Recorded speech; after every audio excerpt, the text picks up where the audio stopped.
Hello students, आज हम लेकर के चलते हैं कुछ numericals based on mole concept. तो देखिए, मोल कंसेप्ट पे एक न्यूमेरिकल है। फर्स्ट न्यूमेरिकल लिखिए, calculate the volume occupied by 14 gram of nitrogen at STP. You are given 14 gram nitrogen और आपको निकालना है कि ये कितनी वॉल्यूम ऑक्यूपाई करेगी एसटीपी पे। ये रिलेशन आपको निकालना है। आपको निकालना है volume occupied by 14 gram of nitrogen at STP. तो देखिए, हमने आपको रिलेशन बताए थे थोड़ी देर के लिए। वो रिलेशन में यहां पर अगर आपको बताऊं तो हमने ये कहा था कि यहां पर अगर आपके पास 1 मोल है किसी भी मॉलिक्यूल का, तो उसमें मॉलिक्यूल्स कितने होंगे? इतने मॉलिक्यूल्स होंगे एवोगाड्रोस नंबर के, और उनका मास क्या होगा? उनके ग्राम मॉलिक्यूलर मास के बराबर। और अगर वो गैस है तो एसटीपी पे कितनी वॉल्यूम ऑक्यूपाई करेगी? 22.4 litre at STP, standard temperature and pressure. ये ऑलरेडी मैं आपको बता चुका हूं। अब यहां पर देखिए, आपके पास गैस कौन सी है? नाइट्रोजन। तो सबसे पहले हम लिखेंगे नाइट्रोजन का ग्राम मॉलिक्यूलर मास, क्योंकि हमें रिलेशन किसमें निकालना है? मास और वॉल्यूम के बीच आपको रिलेशन निकालना है। तो यहां पर नाइट्रोजन का ग्राम मॉलिक्यूलर मास कितना है? 28 ग्राम। अगर 28 ग्राम आपके पास नाइट्रोजन है तो वो एसटीपी पे कितनी वॉल्यूम ऑक्यूपाई करेगी? 22.4 लीटर। ये हमें पता है। और आपको निकालना है कि 14 ग्राम हो तो कितनी ऑक्यूपाई करेगी? Very easy. 28 कितनी ऑक्यूपाई कर रही है? 22.4 लीटर। तो 14 ग्राम कितनी ऑक्यूपाई करेगी? 22.4 डिवाइडेड बाय 28 इनटू 14, कितने लीटर ऑक्यूपाई करेगी? इसको अगर आप सॉल्व करते हैं तो कितना आ जाएगा आपके पास? ये 11.2 लीटर। ये आपका आंसर आ जाएगा कि एसटीपी पे नाइट्रोजन की अगर आपके पास 14 ग्राम है तो इतनी वॉल्यूम ऑक्यूपाई करेंगी एसटीपी के ऊपर, क्योंकि ये रिलेशन हमें पता है कि किसी भी गैस का जो ग्राम मॉलिक्यूलर मास होगा वो एसटीपी पे कितनी वॉल्यूम ऑक्यूपाई करेगा? 22.4 लीटर। एक और न्यूमेरिकल देखिए आप, कैलकुलेट द वॉल्यूम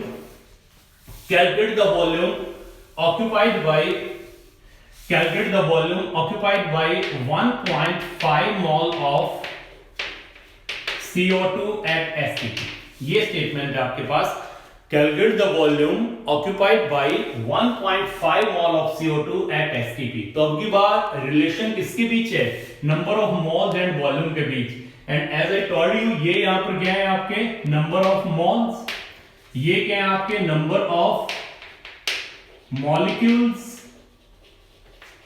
और ये क्या है यहां पर? मास। और ये क्या है यहां पर? वॉल्यूम। तो आपके पास रिलेशन किसके बीच है? मॉल और वॉल्यूम के बीच। और आपको पता है कि एक मॉल अगर किसी भी गैस का है तो वो 22.4 लीटर ऑक्यूपाई करेगा एसटीपी पे, चाहे कोई भी गैस हो, अगर उसका एक मोल है तो यहां पर गैस कौन सी है? CO2।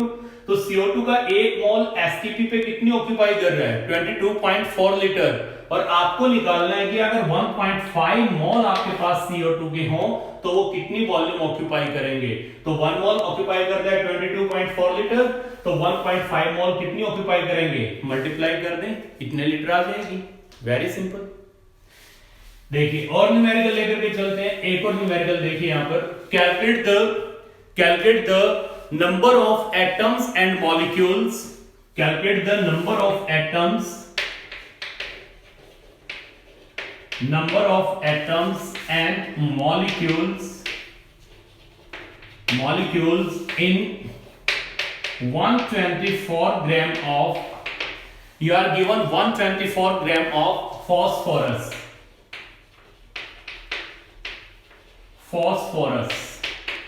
आपको दिया हुआ है 124 gram of phosphorus, that is P4। ये आपको दिया हुआ है कि आपके पास फॉस्फोरस है। और फॉस्फोरस कितना है आपके पास? फॉस्फोरस है आपके पास 124 ग्राम, और उसमें आपको निकालना है उसके मॉलिक्यूल्स कितने और एटम्स कितने। अब देखिए, यहां पर मॉलिक्यूलर फॉर्मूला दिया हुआ है फॉस्फोरस का। क्या मॉलिक्यूलर फॉर्मूला दिया हुआ है? P4।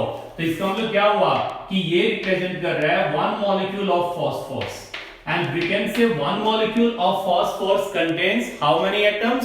4 एटम्स। तो first of all you will have to calculate the number of molecules present in 124 gram of phosphorus.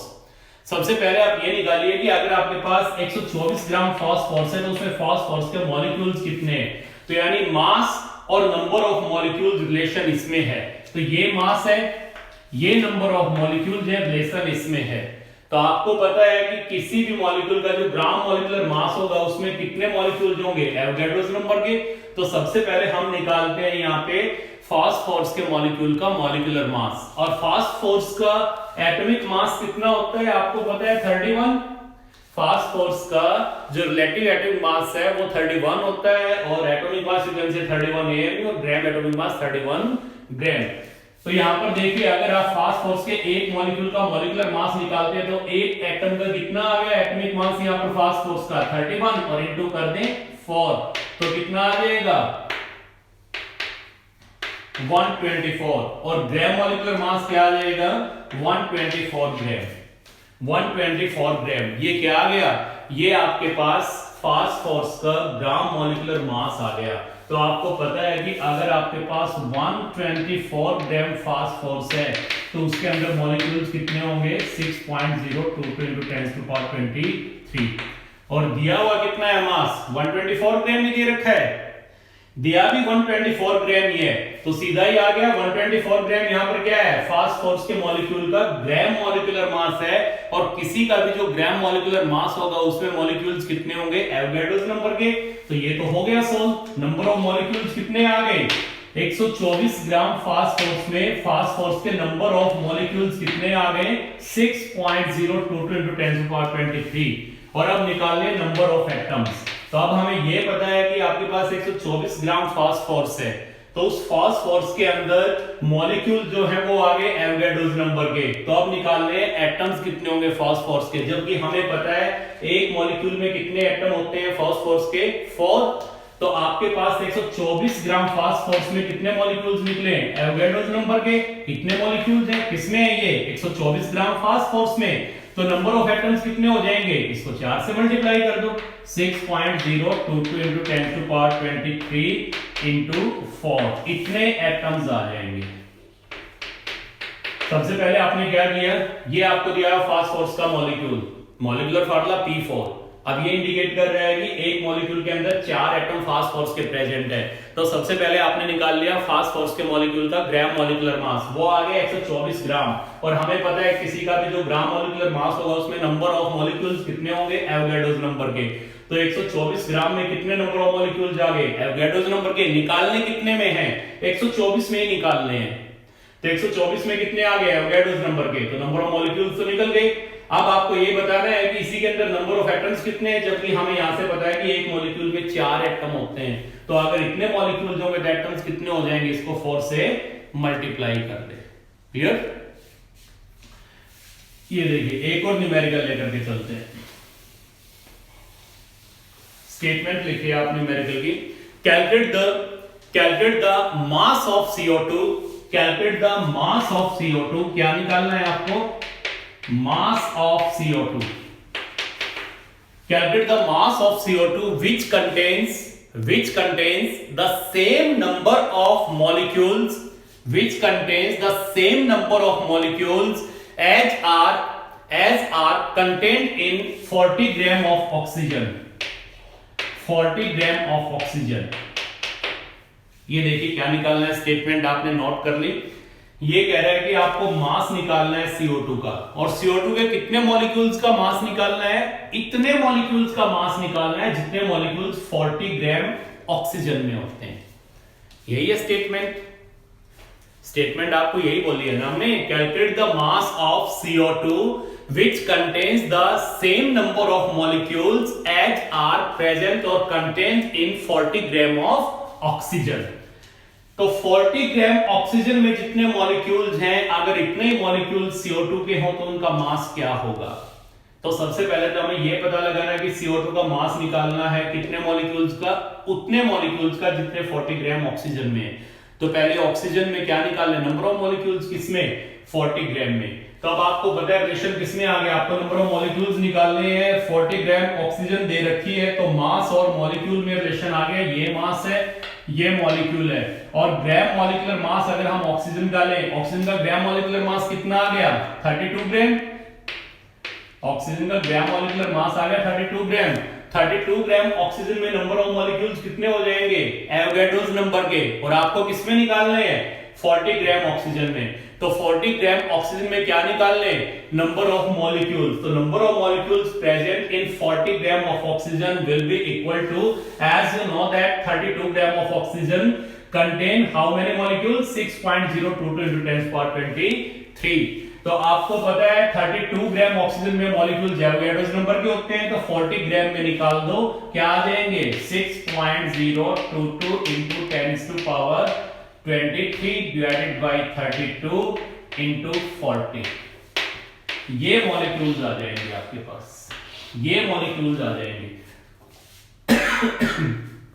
Sorry, ये मॉलिक्यूल्स किसके आ गए आपके पास? ये मॉलिक्यूल्स आपके पास आ गए ऑक्सीजन के। कितनी ऑक्सीजन में? 40 ग्राम ऑक्सीजन में। और अब न्यूमेरिकल की स्टेटमेंट कहती है कि जितने मॉलिक्यूल्स 40 ग्राम ऑक्सीजन में हैं, तो पहले हमने निकाल लिया 40 ग्राम ऑक्सीजन में मॉलिक्यूल्स, वो इतने आ गए। अब इतने ही मॉलिक्यूल्स अगर आपके पास कार्बन डाइऑक्साइड के हों तो उनका मास क्या होगा? यही था ना कि आपको कार्बन डाइऑक्साइड के मॉलिक्यूल्स का मास निकालना है। ये नहीं बताया कितने मॉलिक्यूल्स का, बल्कि ये कह दिया कि इतने मॉलिक्यूल्स का जितने 40 ग्राम ऑक्सीजन में होते हैं। तो पहले हमने 40 ग्राम ऑक्सीजन के अंदर मॉलिक्यूल्स निकाल लिए, इतने आ गए। तो अब अगर इतने ही मॉलिक्यूल्स ऑक्सीजन के कार्बन डाइऑक्साइड के हो तो उनका मास क्या होगा, ये आपको निकालना है। तो वेरी सिंपल, अब आपको रिलेशन क्या है? वही मास और मॉलिक्यूल्स में। लेकिन अब की बात अगर हम कहें तो ये न्यूमेरिकल अब ऐसे बन गया कि आपके पास CO2 के इतने मॉलिक्यूल्स हैं, इनका मास क्या होगा। तो अब आपको पता है कि किसी भी मॉलिक्यूल के अगर एवोगाड्रोस नंबर के मॉलिक्यूल्स होंगे तो उनका मास क्या हो जाएगा? उस मॉलिक्यूल के ग्राम मॉलिक्यूलर मास के इक्वल। और कार्बन डाइऑक्साइड का ग्राम मॉलिक्यूलर मास कितना होता है? 44 ग्राम। तो अगर 6.022 into 10 to power 23 मॉलिक्यूल्स आपके पास कार्बन डाइऑक्साइड के हैं तो उनका मास कितना हो जाएगा? 44 ग्राम। और आपको किसमें निकालना है? इतने मॉलिक्यूल्स का मास निकालना है, इतने मॉलिक्यूल्स का मास निकालना है। निकाल देंगे, वेरी इजी। इतने मॉलिक्यूल का मास क्या आ गया? 44 ग्राम। इतने मॉलिक्यूल का मास आ गया 44 ग्राम। तो इन मॉलिक्यूल्स का मास बता दो कितना होगा। मेरे ख्याल से आप कैलकुलेशन कर लेंगे। अब वही 6th क्लास वाली कैलकुलेशन आ गई, वही 6th क्लास वाली कैलकुलेशन आ गई कि आपके पास इतनी ब्रिक्स है, उनका मास इतना है, तो इतनी ब्रिक्स का मास कितना होगा।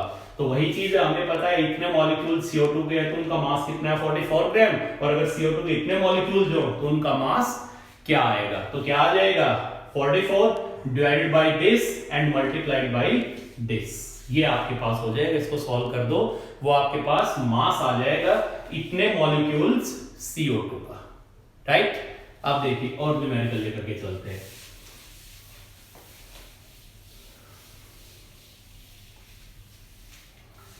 calculate the volume occupied by, आपको निकालनी है volume. calculate the volume occupied by 22 gram of CO2, 22 gram of CO2 at 273 Kelvin and 2 atm pressure। आपके पास कार्बन डाइऑक्साइड है 22 ग्राम, तो वो कितनी वॉल्यूम ऑक्यूपाई करेगी अगर टेम्परेचर आपके पास 273 हो और प्रेशर 2 atm हो। ध्यान रहे अब की बार ये एसटीपी कंडीशन नहीं है, ये इस टाइप का पहला न्यूमेरिकल करवा रहा हूं मैं। तो देखिए आपके पास कोई भी आइडियल गैस हो, आइडियल गैस क्या होती है आगे हम आपको बताएंगे। कोई भी ऐसी गैस जो एक इक्वेशन को फॉलो करती है, that is PV is equal to nRT। PV is equal to nRT, इसको हम आइडियल गैस इक्वेशन बोलते हैं। आइडियल गैस इक्वेशन बोलते हैं। जब आपको हम स्टेट्स ऑफ मैटर के बारे में पढ़ाएंगे तो वहां पर ये आएगी, वहां आपको बताएंगे। तो ये आइडियल गैस इक्वेशन होती है और आइडियल गैस इक्वेशन जो भी होगी वो इसको फॉलो करेगी। तो यहां पर CO2 को हम आइडियल गैस लेके चलें तो वो इस इक्वेशन को फॉलो करेगी। PV is equal to nRT। P यहां पर क्या है? प्रेशर। V क्या है? Volume, pressure of the gas, volume of the gas. N is the number of moles of the gas, T is the temperature of the gas in Kelvin, and R is a gas constant, universal gas constant। और यहां पर हम R की जो value put करके चल रहे हैं वो हम लेके चल रहे हैं 0.0821 लीटर एटीएम पर केल्विन पर मोल। 0.0821 लीटर एटीएम पर केल्विन पर मोल। R is a universal gas constant. आप देखिए यहां पर R की अगर यूनिट का मैं जिक्र करता हूं तो R इज इक्वल टू क्या हो गया, यहां पर R इज इक्वल टू क्या हो जाएगा, P into V divided by N into T, यही हो जाएगा। तो यहाँ प्रेशर को अगर आप लेते हैं एटीएम में, वॉल्यूम को आप लेते हैं लीटर में, टेम्परेचर को आप लेते हैं केल्विन में, और ये आपके पास आ गए मोल। तो यूनिट यही बन जाएगी लीटर एटीएम पर केल्विन पर मोल पर मोल। तो अब जब ये न्यूमेरिकल हम सॉल्व करेंगे तो इसमें एक चीज का ध्यान रखेंगे, इन न्यूमेरिकल्स में चाहे फिजिक्स के न्यूमेरिकल्स करें आप या केमिस्ट्री के न्यूमेरिकल्स करें, unit must be same, unit same होनी चाहिए। अगर यहां कांस्टेंट में आपके पास प्रेशर की यूनिट यहां एटीएम यूज हुई है तो यहां भी प्रेशर आपका एटीएम में होगा। यहां अगर वॉल्यूम की यूनिट लीटर में यूज हुई है तो यहां भी वॉल्यूम जो V होगी वो लीटर में होगी। यहां टेम्परेचर के लिए केल्विन यूज हुई है तो यहां T जो होगा वो केल्विन में होगा। ये न्यूमेरिकल की खास बात है, इसको ध्यान रखना, क्योंकि जब हम न्यूमेरिकल सॉल्व करते हैं तो डिजिट के साथ साथ जो यूनिट है वो भी कैंसिल होती है। तो ये चीज ध्यान रखिएगा, यूनिट मस्ट बी सेम। तो यहां पर अगर R की आप ये वैल्यू लेके चलते हैं, ये अगर कांस्टेंट की वैल्यू पुट करेंगे तो ध्यान रखना यहां पर प्रेशर किसमें होगा, एटीएम में, वॉल्यूम किसमें आएगी, लीटर में, और टेम्परेचर किसमें होगा, केल्विन में। तो देखिए ये इक्वेशन आप पुट करके निकाल सकते हैं यहां पर कि कितनी वॉल्यूम ऑक्यूपाई होगी। ये आप यहां से भी बता सकते हैं कि अगर आपके पास 22 ग्राम CO2 है तो वो कितनी वॉल्यूम ऑक्यूपाई करेगी इस कंडीशन के ऊपर। तो यानी यहां पे आपको क्या निकालना है, आपको V। तो V इज इक्वल टू क्या हो जाएगी, अगर यहीं पे मैं अप्लाई करता हूं तो V इज इक्वल टू क्या आ जाएगी, nRT divided by P, nRT divided by P। तो अब यहां पर देखिए R की वैल्यू मैंने आपको बता दिया, ये हो जाएगी 0.R की वैल्यू अगर हम पुट करते हैं तो कितनी आ गई, 0.0821 लीटर एटीएम पर केल्विन पर मोल, ये आ जाएगी आपके पास। M right. फिर इसके बाद T टेम्परेचर कितना दिया हुआ है, 273 केल्विन ही दिया हुआ है तो यहां पुट कर दिया 273 केल्विन। उसके बाद P देखिए प्रेशर कितना दिया हुआ है, प्रेशर दिया हुआ 2 एटीएम, किसमें चाहिए, एटीएम में ही, तो सीधा ही पुट हो गया, एटीएम में ही आ गया। अगर mm ऑफ Hg में दे रखा हो तो उसको एटीएम में कन्वर्ट कर लेना। कल हमने रेशन बताया था आपको कि 1 atm is equal to 760 mm of Hg। अब आपको क्या चाहिए, n is the number of moles of CO2। तो n आपको निकालना है, n क्या हो जाएगा, number of moles. 22 gram CO2 में पहले नंबर ऑफ मोल्स निकाल लो। तो नंबर ऑफ मोल्स कैसे निकल जाएंगे, given weight in gram divide by molecular mass, या सीधी सी बात ये कह दो कि आपके पास 22 ग्राम CO2 है, उसमें नंबर ऑफ मोल्स बताइए कितने होंगे। तो रिलेशन किसमें आ गया, मोल और मास में। CO2 का ग्राम मॉलिक्यूलर मास कितना है, 44 ग्राम। तो 44 ग्राम अगर आपके पास CO2 है तो उसमें नंबर ऑफ मोल्स कितने हैं, 1। आपको किसमें निकालना है, 44 ग्राम में 1 है, आपको निकालना है 22 ग्राम में, तो कितने आ जाएंगे, 22 डिवाइड बाय 44, ये नंबर ऑफ मोल्स आ जाएंगे। तो यहां पर n की वैल्यू कितनी हो जाएगी आपके पास, 22 डिवाइडेड बाय 44, ये नंबर ऑफ मोल्स आ गए। तो यहां पर आप n की वैल्यू पुट करेंगे, यहां R की, यहां T की, यहां P की, क्या निकल जाएगी, V निकल जाएगी, वॉल्यूम निकल जाएगी जो आपको निकालनी है। अब आप ये सोच रहे होंगे सर यहां से ये रिलेशन पुट क्यों नहीं किया कि 44 ग्राम इतनी वॉल्यूम ऑक्यूपाई करता है तो 22 ग्राम कितनी ऑक्यूपाई करेगा। ये एसटीपी कंडीशन पे है, लेकिन यहाँ पे देखिए कंडीशन चेंज हो गई। एसटीपी कंडीशन क्या बताई थी हमने, टेम्परेचर कितना होना चाहिए, 273 केल्विन, और प्रेशर कितना होना चाहिए, 1 atm, but here pressure is 2 atm, so this condition is not standard temperature and pressure condition, और हमें निकालना है इस कंडीशन पे, और ये रिलेशन है स्टैंडर्ड टेम्परेचर और प्रेशर वाली कंडीशन के ऊपर है। तो इसलिए हमने PV equal to NRT equation लगा करके और यहां से वॉल्यूम निकाल दिए, राइट। आप देखिए इसमें एक और तरीका है इसी न्यूमेरिकल को करने का, और कैसे करें, एक और तरीका है, आप चाहे तो यहां पर जो आपको ये दिया हुआ है कि आपको वॉल्यूम किस पे पता है, आपको वॉल्यूम पता है एसटीपी पे, आपको तो रिलेशन एसटीपी पे पता है कि अगर किसी भी गैस का आपके पास यहां पर ग्राम मॉलिक्यूलर मास है तो एसटीपी पे कितनी वॉल्यूम ऑक्यूपाई करेगा, 22.4 लीटर, एम राइट। तो पहले आप क्या करिए, 22 ग्राम CO2 की वॉल्यूम एसटीपी पे निकाल लो, पहले वॉल्यूम एसटीपी पे निकाल लो। एसटीपी पे आपको पता है कि CO2 का ग्राम मॉलिक्यूलर मास कितना है, 44 ग्राम।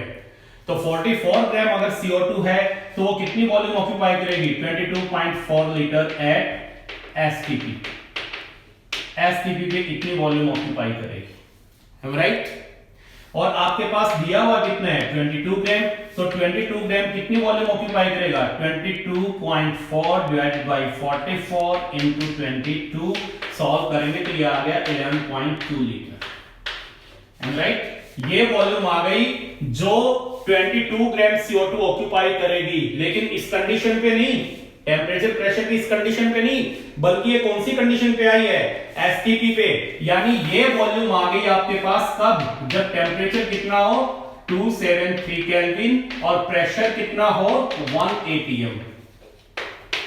ये जो वॉल्यूम यहां निकली है 22 ग्राम कार्बन डाइऑक्साइड की, ये वाली वॉल्यूम किस कंडीशन पे निकली है, ये वॉल्यूम निकली है कि जब टेम्परेचर 273 केल्विन होगा और प्रेशर 1 atm होगा, उस दौरान 22 ग्राम CO2 11.2 लीटर वॉल्यूम ऑक्यूपाई करेंगे। या मैं सिंपली ये कह दूं, ये जो वॉल्यूम निकली है ये 22 ग्राम CO2 ने एसटीपी पे ऑक्यूपाई की है। लेकिन आपको किस पे चाहिए, आपको चाहिए 273 केल्विन और 2 atm पे कितनी वॉल्यूम ऑक्यूपाई करेंगे। तो उसके लिए एक और हम रिलेशन अभी मैंने बताया, इससे भी कर सकते हैं, इससे भी वही आंसर आएगा, और अब जो बता रहा हूं उससे भी वही आएगा। अब वाले में क्या किया है, पहले आपने 22 ग्राम CO2 की एसटीपी पे वॉल्यूम निकाल ली, एसटीपी पे कितनी वॉल्यूम आ गई, 11.2 लीटर। तो इसी इक्वेशन से हमारे पास एक फार्मूला और होता है, वो देखिए, P1 V1 divided by T1 is equal to P2 V2 divided by T2। ये कहते हैं कि अगर आपके पास कोई आइडियल गैस है तो उसकी प्रेशर वॉल्यूम का प्रोडक्ट डिवाइड बाय टेम्परेचर, तो PV by T जो है, PV by T ये जो वैल्यू है ये कांस्टेंट रहेगी।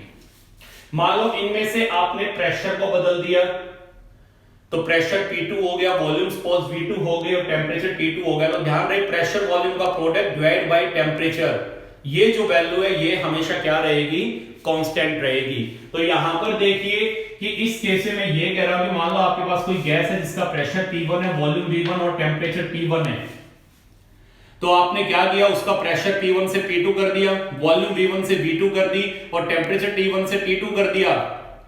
तो ये ध्यान रहे कि ये जो चीज आपने चेंज की है इसकी, मान लो आपने प्रेशर चेंज कर दिया तो वॉल्यूम चेंज हो जाएगी, टेम्परेचर चेंज हो जाएगा, आपने टेम्परेचर चेंज कर दिया वॉल्यूम और प्रेशर चेंज हो जाएगा। लेकिन ये ध्यान रहे कि प्रेशर वॉल्यूम का प्रोडक्ट और divide by temperature in kelvin ये हमेशा क्या रहेगा, कांस्टेंट रहेगा।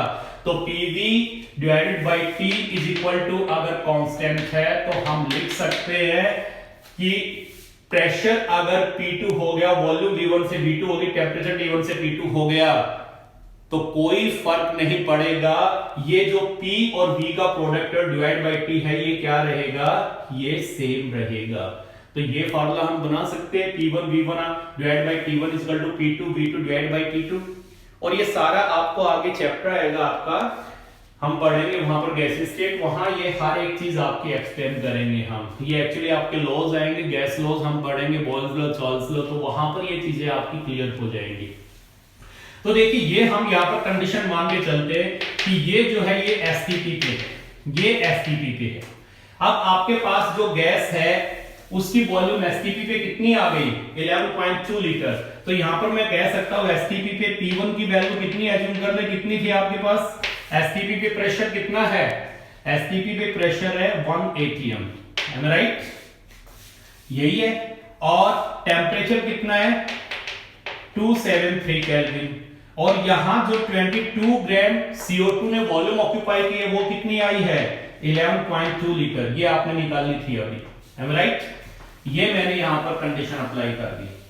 अब देखिए यहां पर हुआ क्या है, अगर हम ध्यान से देखते हैं कि 22 ग्राम आपके पास क्या है 22 ग्राम CO2 है। उस 20 ग्राम CO2 ने STP पे ये वॉल्यूम ऑक्यूपाई कर ली।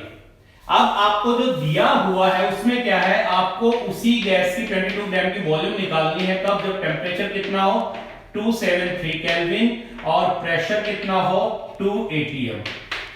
तो देखिए ये कह सकते हैं कि अब ये जो गैस है इसका प्रेशर 1 atm से 2 atm कर दिया, टेम्परेचर हमने सेम रखा। यही तो है इसमें, टेम्परेचर कितना है 273, यहां पे टेम्परेचर कितना है 273। तो हम ये कह सकते हैं कि जो आपके पास 22 ग्राम CO2 है STP पे जिसने 11.2 लीटर वॉल्यूम ऑक्यूपाई की है, 11.2 लीटर वॉल्यूम ऑक्यूपाई की है, उस गैस का टेम्परेचर तो उतना ही रखा, उसकी वॉल्यूम उसका प्रेशर जो है वो 1 atm से 2 atm कर दिया। तो वॉल्यूम में क्या चेंज आएगा, तो अभी हमने आपको बताया था कि pressure multiplied by volume divide by temperature in kelvin, ये जो है ये क्या रहेगी, क्वांटिटी कांस्टेंट रहेगी।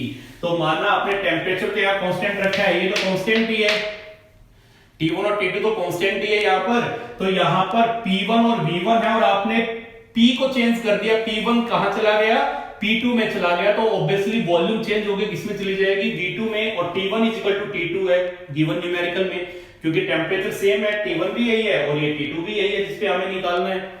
तो सीधी सी बात आप ये कह सकते हो कि अगर टेम्परेचर सेम रहेगा तो P और V का जो प्रोडक्ट है वो कांस्टेंट रहेगा, इसलिए हम कह सकते हैं P1 V1 is equal to P2 V2। तो देखिए सिंपल सा आपने इस न्यूमेरिकल में क्या किया, पहले आपने 22 ग्राम CO2 की वॉल्यूम निकाल ली, लेकिन वो वॉल्यूम किस पे निकाल ली है आपने, वो निकाल ली STP पे, वो आ गई इतनी। और अब आप इस वॉल्यूम को कन्वर्ट कर रहे हैं गिवन कंडीशन पे, जो टेम्परेचर इतना हो प्रेशर इतना हो, तो अब इनको आप मान सकते हैं कि ये P2 है और ये P2 और आपको V2 निकालना है। तो इसका मतलब यहाँ पर P2 कितना आ गया आपके पास 2 atm और यहाँ पर T2 कितना आ गया आपके पास 273 केल्विन और V2 आपको कैलकुलेट करना है। तो ये सारी वैल्यूज जो है यहाँ पे पुट करिए। टोटल इसमें कितने पैरामीटर्स हैं 6 1 2 3 4 5 6 5 पैरामीटर्स आपको दिए हुए 1 2 3 4 5 और एक आपको निकालना है V2। तो ये फार्मूला में पुट करिए और V2 निकाल दीजिए, आपका आंसर आ जाएगा। ये 22 ग्राम CO2 की वॉल्यूम आ जाएगी किस कंडीशन पे, जब टेम्परेचर 273 केल्विन हो और प्रेशर 2 atm हो। इसको ऐसे भी कर सकते हैं या पहले मैंने जो PV nRT बताया उसी इक्वेशन में पुट करके भी आप वॉल्यूम निकाल सकते हैं, दोनों तरीके से आप कर सकते हैं। तो अब आपको हम इनके न्यूमेरिकल्स की प्रॉब्लम्स देंगे, वो प्रॉब्लम्स आपको सॉल्व करनी है।